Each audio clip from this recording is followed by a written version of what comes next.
Nel video di oggi vorrei affrontare con te l'argomento tendenze, anche nell'arredamento.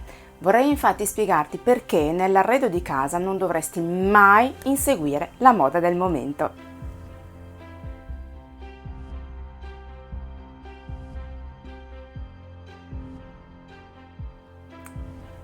La maggior parte delle persone tende a farsi condizionare fortemente dalla moda del momento quando acquista qualcosa. Così ci ritroviamo adesso, per esempio, a comprare a tutti i costi i jeans a vita alta, nonostante non ce ne saremmo mai sognati di comprare magari un paio d'anni prima.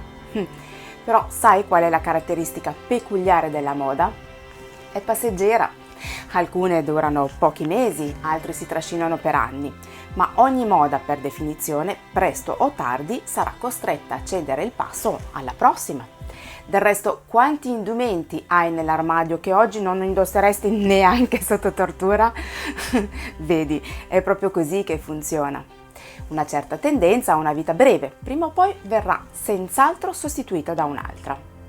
Ma se anche possiamo accettare di riporre in un angolo un paio di jeans o un vestito passato ormai di moda, lo stesso discorso non si può certo fare con alcuni altri tipi di acquisti.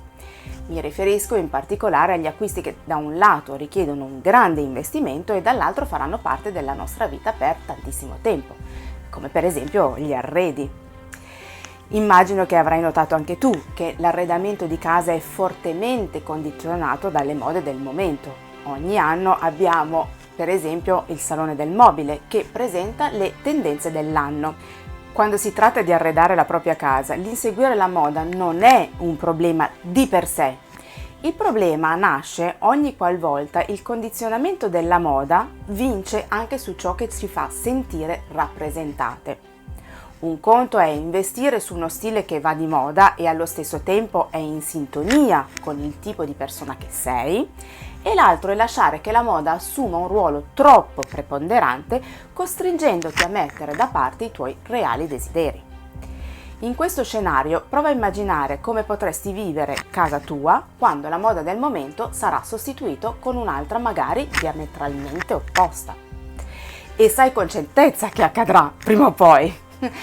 Non pensi che avresti la sensazione di essere ospite a casa di qualcun altro?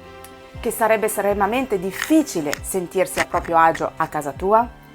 Infine, non pensi che faresti di tutto per sostituire quegli arredi? Ti capisco, però, le tendenze momentanee sanno essere davvero molto accattivanti, sono belle, esteticamente gradevoli e lasciarsi tentare è obiettivamente molto facile. Quando si tratta del luogo in cui dovrai passare la tua vita insieme alla tua famiglia, però, il lato estetico non è sufficiente. È molto importante, è vero, lo sappiamo, ma non può essere l'unico elemento che valuti. Se lo facessi, correresti il rischio di non sentirti rappresentata dalla tua stessa casa, che altro non è che un nido nel quale tu puoi essere per davvero te stessa. E allora, perché non provi ad arredare casa dando uguale importanza al lato estetico e anche a quello legato più alle sensazioni?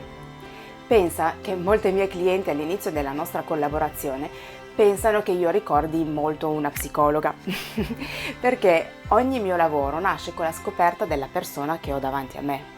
Una profonda analisi per comprendere quale sia la strada migliore per farla sentire accolta all'interno del proprio ambiente familiare, che può peraltro coincidere con la moda attuale, ci mancherebbe altro, però potrebbe non esserlo. Ciò che conta, come ti dicevo, non è la moda attuale, per la quale ognuno può avere la propria opinione e il proprio gusto, bensì la creazione di un luogo che ti faccia venire voglia di tornare a casa. Fai allora sempre molta attenzione quando vai ad acquistare gli arredi di casa tua.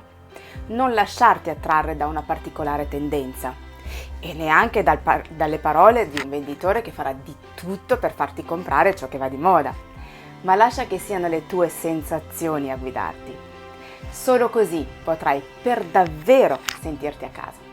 Seguire la moda del momento per arredare casa è un po' come arredare copiando le immagini che vedi su internet o sui giornali di settore.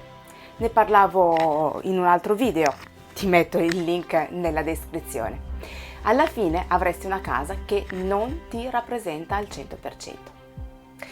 Se pensi che sia troppo complicato riuscire a farlo da sola, sai che sono a tua disposizione. Ti basta contattarmi perché trovi i miei contatti in descrizione. Se il video ti è piaciuto, iscriviti al mio canale se non l'hai ancora fatto e non dimenticarti di attivare la campanellina, così sarai avvisato quando uscirà il prossimo video. A presto!